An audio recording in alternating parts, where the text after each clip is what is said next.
কি ব্যাপার, হুদহুদ নামক পাখিটা দেখছি না যে? সে কি আজ সত্যি অনুপস্থিত? হয় সে এই অনুপস্থিতির কোনো পরিষ্কার কারণ নিয়ে আমার কাছে হাজির হবে, না হয় তাকে আমি অবহেলার জন্য কঠিন শাস্তি দেব, অথবা বিদ্রোহ প্রমাণিত হলে তাকে আমি হত্যাই করে ফেলব। এই খোঁজাখুঁজির পর বেশিক্ষণ সময় অতিবাহিত হয়নি। সেই পাখিটি ছুটে এসে বলল, হে বাদশাহ, আমি এমন এক খবর জেনেছি যা তুমি এখনো অবগত হওনি। আমি তোমার কাছে সাবা জাতির একটি নিশ্চিত খবর নিয়ে এসেছি। আমার অনুপস্থিতির এ হচ্ছে কারণ। আমি সেখানে এক রমণীকে দেখেছি, তাদের উপর সে রাজত্ব করছে। দেখে মনে হলো তাকে দুনিয়ার সব কয়টি জিনিসই বুঝিয়ে দেওয়া হয়েছে। তদুপরি তার কাছে আছে বিরাট এক সিংহাসন। আমি তাকে এবং তার জাতিকে দেখলাম, তারা আল্লাহ তাআলাকে বাদ দিয়ে সূর্যকে সেজদা করছে। মূলত শয়তান তাদের এসব পার্থিব কর্মকাণ্ড তাদের জন্য শোভন করে রেখেছে এবং সে তাদের সৎ পথ থেকেও নিবৃত্ত করেছে। ফলে ওরা হেদায়েত লাভ করতে পারছে না।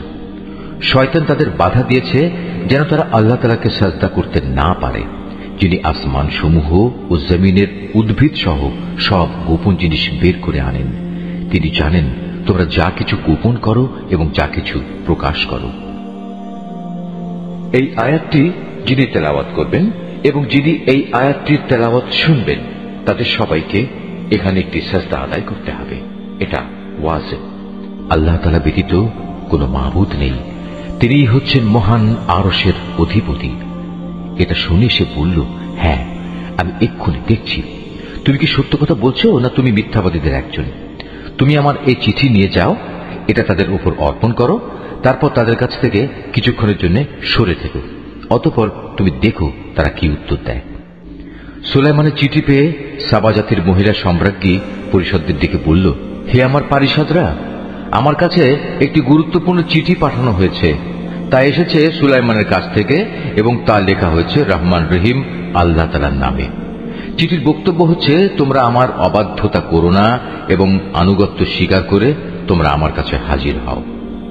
চিঠি পড়ে সে রানী বলল, হে আমার পারিষদরা, আমার এই বিষয়ে তোমরা আমাকে একটা অভিমত দাও। আমি তো কোনো ব্যাপারে চূড়ান্ত কোনো আদেশ দেই না যতক্ষণ না তোমরা সে সিদ্ধান্তের পক্ষে সাক্ষ্য প্রদান না করো। তারা বলল, এ কথা ঠিক, আমরা অনেক শক্তিশালী ও কঠোর যোদ্ধা, কিন্তু তারপরেও সুলাইমানের সাথে বিদ্রোহের ঝুঁকি নেওয়ার ব্যাপারে সিদ্ধান্ত গ্রহণের চূড়ান্ত ক্ষমতা তো তোমারই হাতে। অতএব চিন্তা করে দেখো, এ পরিস্থিতিতে তুমি আমাদের কি আদেশ দেবে।